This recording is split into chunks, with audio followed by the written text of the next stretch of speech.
रुक करेंगे इस वक्त की बड़ी खबर का। बड़ी खबर आपको बताएं, मानसून को लेकर नगर निगम सचेत है बिहार में। ये बड़ी खबर आपको बता रहे हैं, मानसून की दस्तक से बीमारियों का खतरा बढ़ गया है और ऐसे में डेंगू और चिकनगुनिया के खिलाफ चलाए जाएंगे विशेष अभियान। ये बड़ी खबर आपको बता रहे हैं, बच्चों और समुदाय में जागरूकता बढ़ाने की पहल की जाएगी। बिहार में मानसून दस्तक दे चुका है और अब ऐसे में नगर निगम की तैयारियां तेज हो गई है। आपको बता दें, नगर निगम पूरी तरीके से अलर्ट मोड पर नजर आ रहा है और मानसून में हम देखते हैं डेंगू और चिकनगुनिया के खिलाफ अब अभियान चलाएगा नगर निगम। और इतना ही नहीं, बच्चों और समुदाय में जागरूकता बढ़ाने की पहल भी की जाएगी। और पटना से हमारे संवाददाता संजय कुमार और भी जानकारी के साथ जुड़ गए। संजय, मानसून दस्तक दे चुका है बिहार में, एक तरफ राहत और एक तरफ आफत बच्चों के लिए, क्योंकि बीमारियां बढ़ती हैं। बिल्कुल, चूंकि मौसम जो है वो करवट लिया है और जो है मानसून ने दस्तक दे दिया है, तो उसको लेकर के कहीं ना कहीं पटना नगर निगम ने जो दावा किया है कि डेंगू और चिकनगुनिया जैसे जो बीमारी है उसे निपटा जा सके और उसके लिए तमाम जगह पे जो है वो फॉगिंग की व्यवस्था और छिड़काव की व्यवस्था जो है वो किया जा रहा है। लेकिन जिस तरीके से नगर निगम का जो दावा है वो कितना सही हो पाता है ये देखने वाली बात होगी। लेकिन जो बैठक हुई थी 2 दिन पहले ही और कल भी बैठक हुई है, तो उसको लेकर के भी इस बात पे चर्चा हुई।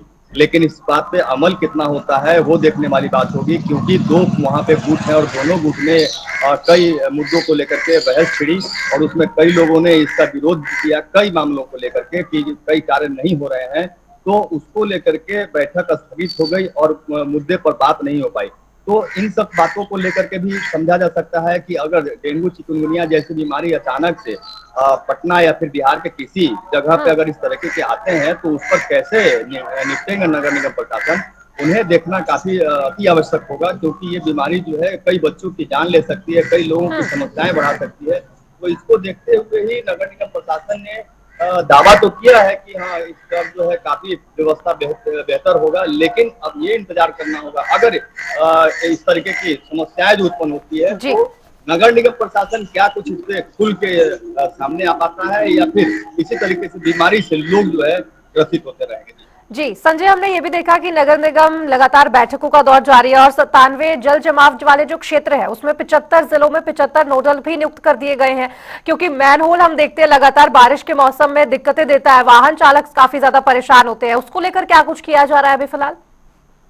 और बिल्कुल देखिए, नगर निगम प्रशासन ने दावा किया था कि नोडल पदाधिकारी को जो है डिप्यूट किया गया है और तमाम जगहों पे जो मेन होल्स खुले हुए हैं उसको लेकर के नगर निगम प्रशासन की ओर से सभी वार्ड के सदस्यों को एक राशि जो है वो दी गई है, ताकि जो समस्या है जो गांव के लोगों को या फिर शहरी क्षेत्र के लोगों को उसको उस समस्या से मुक्ति या निदान दिला सकें। लेकिन कई ऐसे जगह पे अभी भी मेन होल खुले हुए हैं और जल जमाव की स्थिति से निपटने के लिए नगर निगम प्रशासन दावा कर रही है कि इस बार जो है कई ऐसे मशीनें को लगाया गया है जो मशीन जो है जल जमाव की समस्या से तुरंत मुक्ति दिला देंगे। तो चूंकि बरसात का अभी पटना में चूंकि गर्मी और जो है मौसम करवट को लिया है, लेकिन अभी भी जो है गर्मी है, इस वजह से बारिश नहीं हुई। लेकिन जैसे ही बारिश होती है तो वो जो है समस्या उत्पन्न कर सकती है।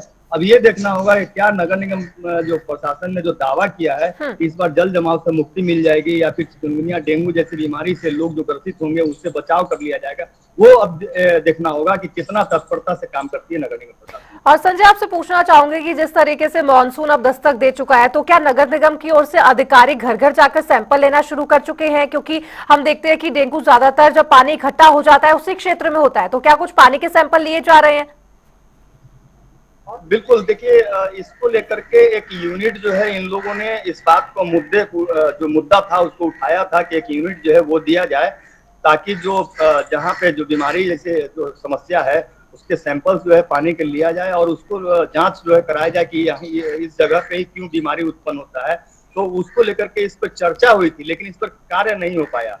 तो वो एक कहीं ना कहीं बड़ी समस्या है और अब ये नगर निगम प्रशासन को देखना होगा कि इस पर कितना तत्परता से काम करते हैं कि वो सैंपल्स लेने के बाद या फिर सैंपल्स लेने जाते हैं तो उसके बाद की रिपोर्ट कितनी जल्द आती है, या फिर समय के बाद अगर रिपोर्ट आती है तो जो समस्या होने वाली है, जो लोगों की समस्या उसमें होंगी उस पर निदान तो हो नहीं सकेगा। और वो इंतजार करना होगा लोगों को कि अधिकारियों को कि रिपोर्ट जो है कब तक पहुंच पाता है। रिपोर्ट बाद में पहुंचता है तब तक बीमारी खत्म हो जाती है। तो इसको लेकर के नगर निगम प्रशासन को पहले ही अलर्ट होना होगा कि जहां पे जिस तरह की समस्या होती है उस जगह के सैंपल जो है पहले से ले लिए जाए और मानसून आने से पहले ही उस पर तत्परता से काम किया जाए।